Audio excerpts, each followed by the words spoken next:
Hello everyone, it's my delight to have you here.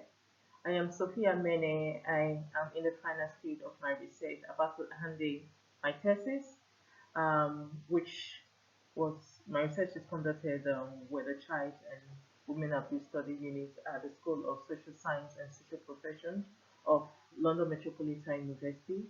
Um, I am so happy to be here today, presenting in the Student and Staff Research Conference, Team Small Steps Matters, Research Towards a Better World.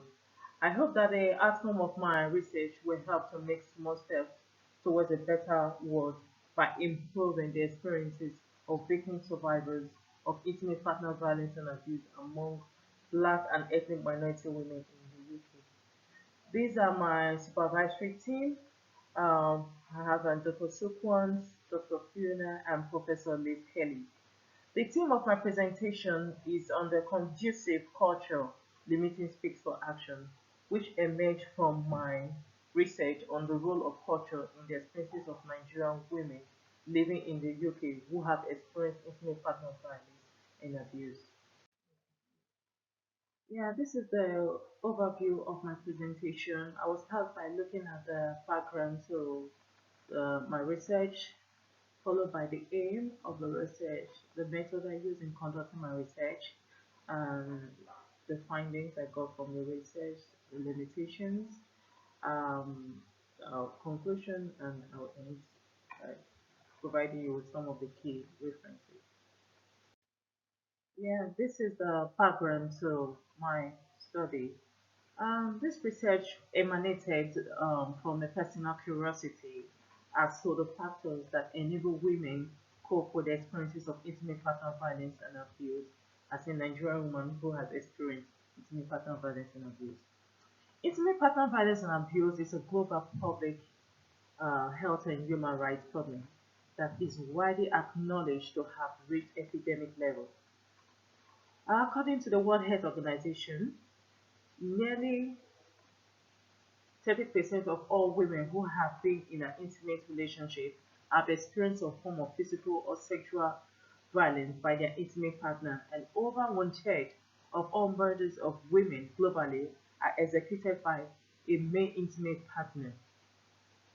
Intimate relationship can take different forms. Partners do not need to be married or in a civil relationship, and abuse can occur between non-cohabiting intimate partner and same-sex couples. As with all forms of abuse, abuse in intimate relationships can vary in severity and frequency, ranging from a one-off occurrence to a continued pattern of behavior. Women from all backgrounds experience intimate partner violence and abuse, and it is widespread without respect for ethnicity, sexual orientation, religion, class, age, level of education, or socioeconomic status. Despite the growing body of literature on intimate partner violence and abuse against women in the UK, there's little known about Nigerian women's experience. My research it tends to fill in the gap by contributing to what we already know about the experiences of intimate partner violence and abuse among women in the UK. The aim of my research is to explore and understand more about the role of culture in the experience of help seeking and coping strategies adopted by Nigerian women in the UK who are victim survivors of intimate partner violence and abuse. Yeah, this takes us to the method of this research. Um, my research was informed by the feminist standpoint theory, which has the notion that knowledge is produced from the perspective of individuals with less power, believing that seeing the world from the perspective of the oppressed, subjugated, marginalized can give more information on how power works. Understanding how knowledge is produced, what we can know, how we can know it, and who we think the knowers needs to be are issues of concern to feminist research. As feminist scholars argue, if we hope to restore the historical trend of women's misrepresentation and exclusion from dominant knowledge, creating knowledge from women's real concrete life experience is essential. In conducting this research, I used a qualitative semi-structured in-depth interview with which I used, interview with Nigerian women who were over the age of 18, and I've had the experience of intimate partner violence and abuse, and then I've been, living in UK, and I was able to recruit 10 participants, victim survivors, and two representative of NGOs who have, are supporting Nigerian women with the experience of intimate partner violence and abuse. The flexibility of the semi-structured interview allowed me to ask questions about the participants' perceptions and thoughts concerning their experiences with intimate partner violence and abuse in their previous relationships. This approach provided varied responses as the interview was guided by how much information the participants were willing to give. Data we analyzed using the thematic analysis. These are some of the findings of my research. Culture has been identified as a conducive context in which intimate partner violence and abuse thrive. Nigerian culture is embedded with its elements that create conducive environment for the perpetration of violence and abuse against women. These factors range from gender superiority of men over women to the status of heterosexual relationships and the importance of keeping up appearances. All the women in this study felt that the social norms within Nigerian society created a conducive culture for the perpetration of violence and abuse against women in intimate relationships. Conducive context here is a concept formulated to explain the situations or conditions that allow and encourage violence against women to thrive. The context of both the spaces in which women are most likely to encounter violence and abuse. Space for action enables women to find ways to escape or express discomfort with their situation or minimize or end the abuse. These practices of norms, this practice of norms is afforded in one, the authority of men in a relationship. The norm of men as the head of the family in the Nigerian culture has thus created a barrier to living abusive relationships because it hides the abusive and controlling behaviors. This was further embedded in how the culture values maintaining the relationship over all else, meaning that they could not live even when participants understood what was happening was abusive. Yeah, the importance of keeping up appearance, of being both a good woman and having a good relationship is also a factor that created a conducive context for the perpetration of intimate partner violence. Just as cultural norms position men as the head of the family and set out their roles and accepted behaviors, there are gender norms in Nigeria about women accepted or common roles and behaviors. It is stated that societal norms dictate that a woman should be submissive to her partner to ensure peace in the home and prevent intimate partner violence and abuse.